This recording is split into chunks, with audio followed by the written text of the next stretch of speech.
Okay, we're going to go ahead and get started this evening. We're going to call this Board of Director meeting to order Thursday, October 11th, 6 p.m. We'll start with the pledge of the flag. Director Wood, if you please.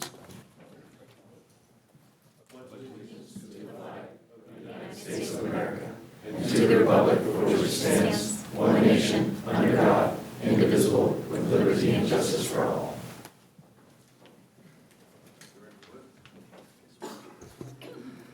The open session meeting is videotaped for cable cast on Metro Cable 14, replay on Saturday, October 13th at 3 p.m. and Monday, October 15th at 1 p.m. on Channel 14, webcast at www.sacmetrocable.tv. The open session meetings are also available for viewing on the district website at www.metrofire.ca.gov.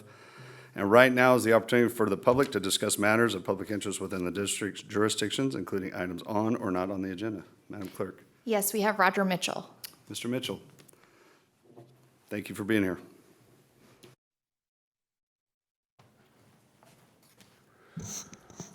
Board Chair Barnes, board members, chief, staff, my name is Roger Mitchell, but I'm here tonight to thank the board members, Chief Harms, Chief Casantini, and staff for supporting our fundraiser that we've talked to you about in the past for the restoration of Rio Linda's second fire engine, as well as the restoration of your building, old Rio Linda Station 1.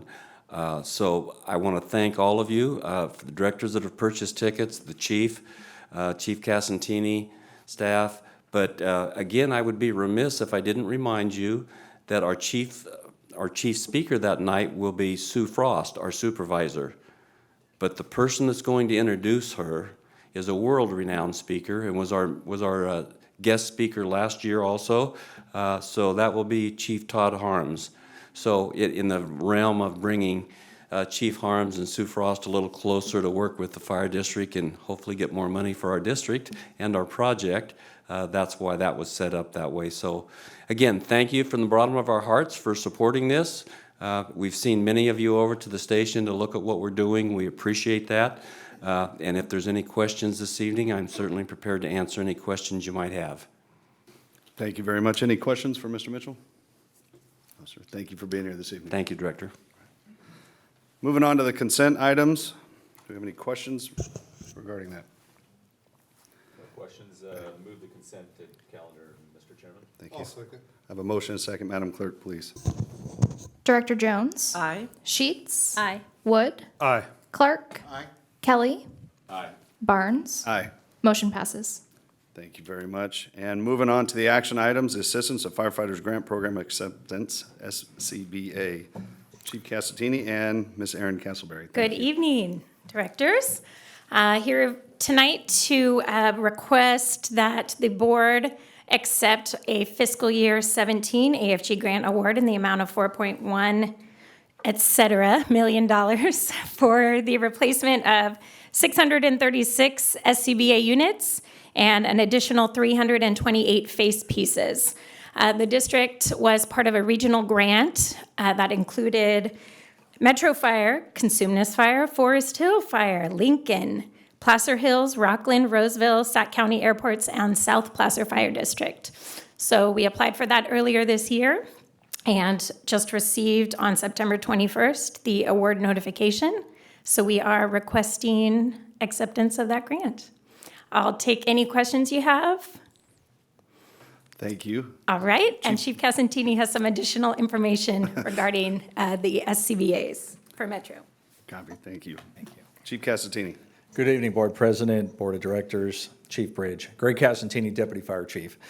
So in addition to the grant, there are additional items that Metro Fire is going to need to support this program. Being that we got the max grant allowed, there are quite a few additional items that we'll need. I don't have a current cost figure for you now. When we do put all the number and pieces together, we'll come back for a budget adjustment at that time. But these items are going to include 200 additional cylinders, RIC packs, some compressors, and other items that we need to expand out beyond what the grant supplies. So we'll come back to you several months from now with a budget adjustment in more detail at a presentation at that time. Any questions at all about the grant from myself or Erin Castleberry? None for me. Any questions or comments from the board? No. Thank you for Okay. being here. All right, thank Appreciate you very it. much. This is an action item, so if we don't have any questions, we'd need a motion. Mr. Chair, I'll move the staff's recommendation. Second. Okay, I have a motion and a second, Madam Clerk. Director Jones? Aye. Sheets? Wood? Aye. Clark? Kelly? Aye. Barnes? Aye. Motion passes. Thank you very much. Moving on to reports, President report. I don't have anything other than I want to thank Director Sheets for chairing the last meeting as I had a conflict, so thank you for doing that. Moving on to the fire chief's report, Chief Bridge. Well, good evening, directors. Sitting in the seat for Chief Harms. It is my honor to report out for him as he's back east currently. His first stop back east was at the National Fallen Firefighters Memorial in Emmitsburg. And he was able to share some pictures with us. It's quite the bucket list for anybody in the profession that gets a chance to go back there. And just down the road from Gettysburg, which I know he spent some time as well. Currently enjoying some vacation time up in Maine. After that, though, in our reassignments, we have some drill instructors that'll be reassigned for the Single Role Paramedic Academy 18-3 starting next week. Firefighter Paramedic Roger Hart, Firefighter Paramedic Matthew Randazzo, Firefighter Paramedic Ryan Mahan will be on the temporary assignment beginning next week. On the recruitment side of the house, we are currently recruiting for supervising inspector for a promotional exam. That's going to begin November, that exam will be held on November the 9th. Some of the meetings that the fire chief has been attending, most recently, he was at the California Firefighters Memorial Ceremony on September 29th with some other chief officers and members. And that was at the same time with Deputy Mark Stashik's service that myself and Chief Shannon and many other members from our department were at as well. So we were honored to be there. Then on October the 3rd, the Sacramento Fire Department's had a change of command ceremony welcoming Gary Loesch, if I'm pronouncing that right. He is from Philadelphia, served there for 30 years, and his wife, and they're moving out here with him, and they're starting their journey on the West Coast. So I think Chief Shannon and Chief Casantini were able to attend that meeting as well. From the community relations side, our cancer awareness engine is back, and it is out and about, currently at Station 61. It started on October 1 at Station 109 in Carmichael, and then was moved to 61 on Tuesday, and it will move to Station 50 on this Friday, October 19th. I know they were going to attempt to make a stop here tonight, but we'll see how that goes. I know they're in service also, so yeah. Is it downstairs? Okay. And we could discuss, I'll let you, Director Barnes, discuss how if you want to get down there and see that, or if you want to do it after. Let's see, what else do we have? It will assist I'll Be Aware and the Sacramento Kings and Sac Kings Community Impact Team and dancers with a breast cancer survivor tour this Saturday with I'll Be Award surprising 4 patients throughout the region, including one in Rancho Cordova, with surprises from the Kings for them and their families, where they'll get some support and some tickets to games and things like that. So that's always a real nice event. Also on October 13th, it will attend the Lady Legend softball tournament at the Sacramento Softball Complex hosted by I'll Be Aware after the Survivor Tour. On October 20th, it will attend the Elk Grove Ford Pink Day along with a traditional Cosumnes Fire District engine. On October the 24th is the annual Pink in the Paint game at Golden One. This is where both us and the Sacramento Fire Department will have our wrapped engines on display for the first time. This game was actually moved to an in-season, a regular season game as opposed to a preseason game by the organizations to maximize exposure for that event. So that'd be nice. Sticking with the theme, El Dorado Hills Local 3604 is hosting the second annual Movember golf tournament.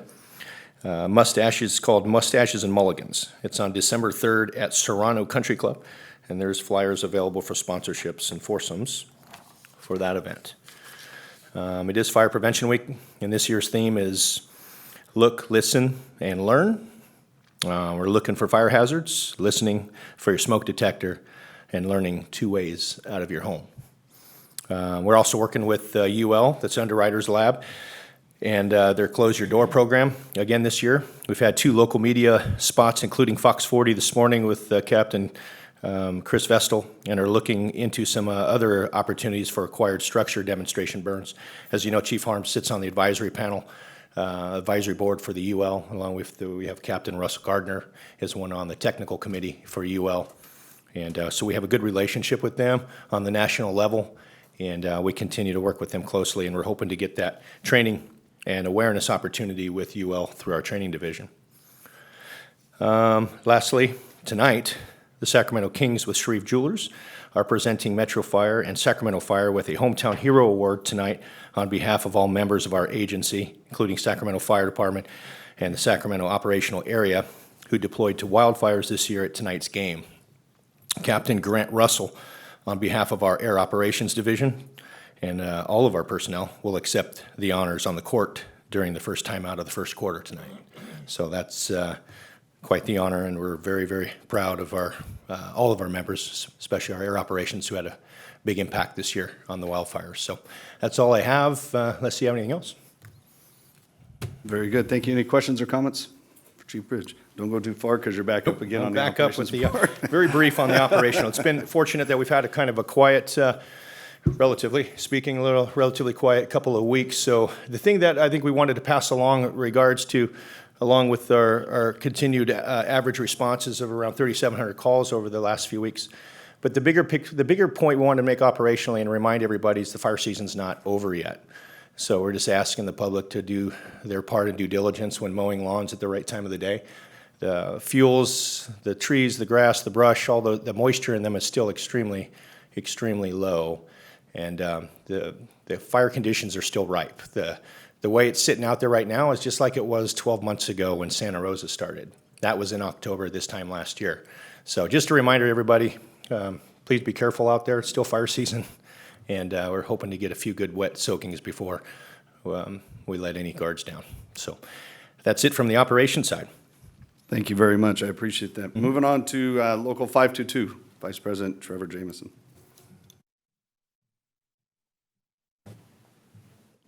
President Barnes, Board, Chief Bridge, staff, always great to be here tonight.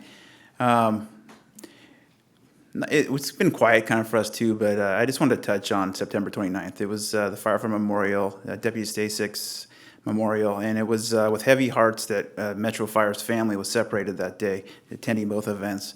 I attended the memorial. I know we had many members attend the deputy's memorial as well. But it reminded me that the brotherhood and sisterhood that exists out there in the public safety realm and taking care of each other.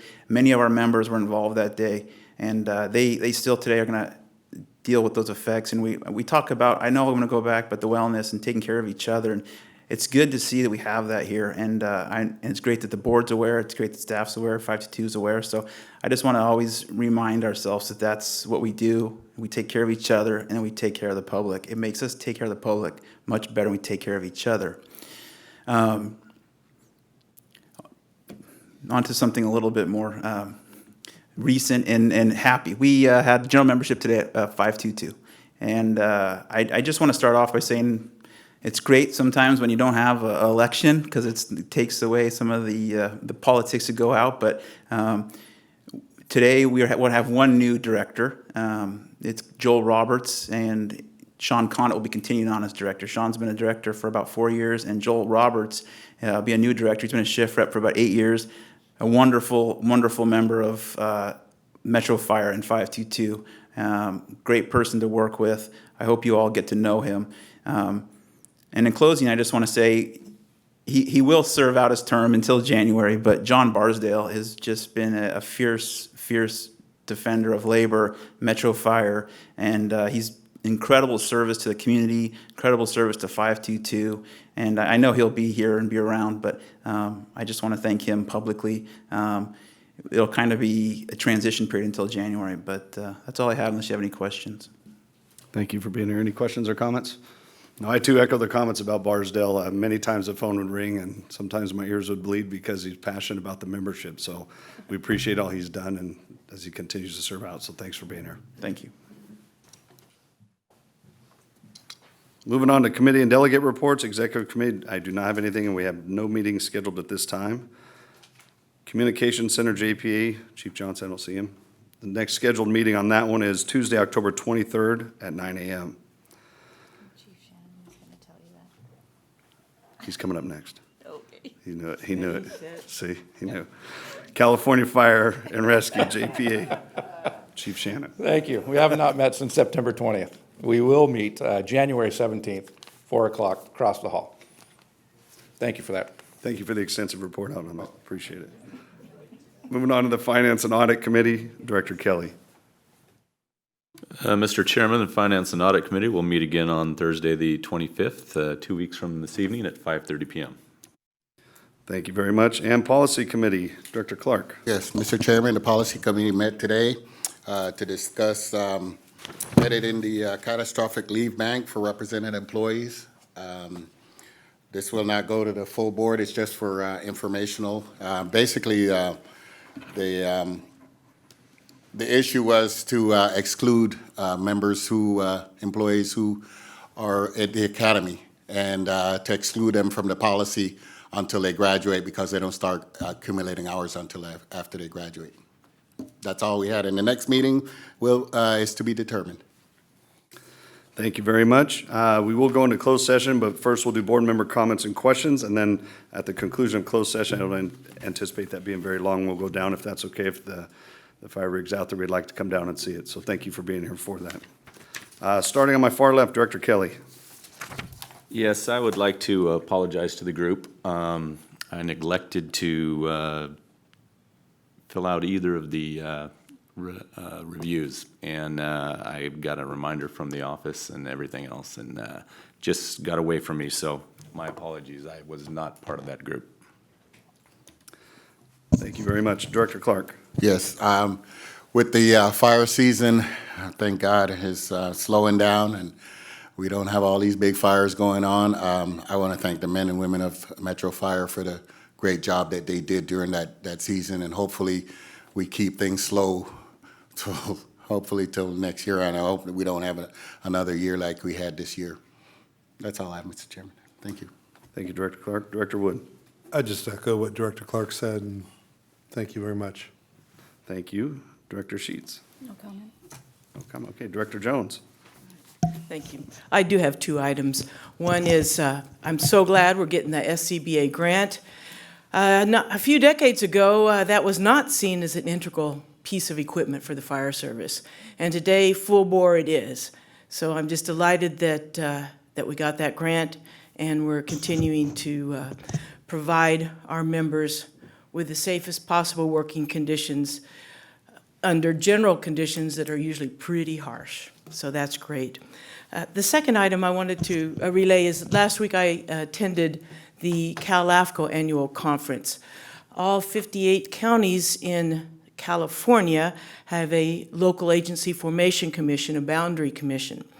I'm privileged to serve as special district representative on our Sacramento County one, and this past year I was very glad to be able to serve as chair for the CalAFCO.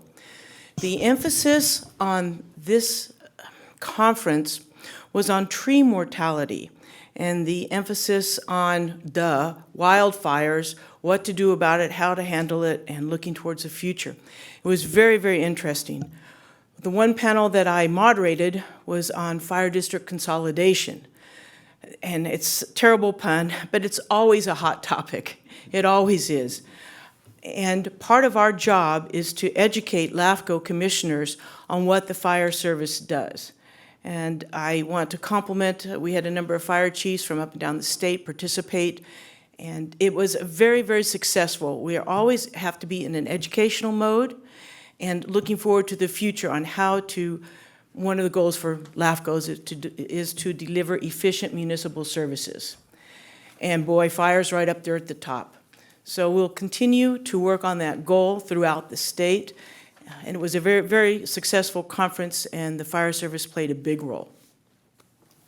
Thank you very much. The only couple of comments I have are related to the 29th and the State Fire Memorial. And when you look at the the members that are enshrined in that, majority of them are based off of caustic chemicals that they've, encountered over their careers, and some are in the line of duty deaths. But that was the same day as we had a memorial for Deputy Stasiuk, and I will tell you, leading up to that, when there was a movement, we had to honor him and move him from downtown to where his final resting place is before the memorial service. I made a phone call just for traffic mitigation, that there was going to be a procession and it might impact some traffic if there was emergency response needed. Unbeknownst to me, scrambling within an hour and a half, every overpass had fire crews standing on top. And I will tell you, I had to drive a portion of the family up there, and there was not a dry eye. And again, to echo what Trevor Jameson said about the public safety camaraderie was it was first class. And that's what I love about being part of this board, this organization. But when it's that and the family gets to see the respect, and it's a hero's burial, just like at the state memorial, it's a hero's burial and what they do. So on that, I just thank everybody that was part of that, that had to separate. It tore all of us apart, one not being able to state fire memorial, and the ones who had to be at the deputy's memorial. But again, for that partnership, that camaraderie, first class, again, reminds everybody who's in the profession, it's the right profession. So thank you again. We're going to adjourn into closed session now. Thank you.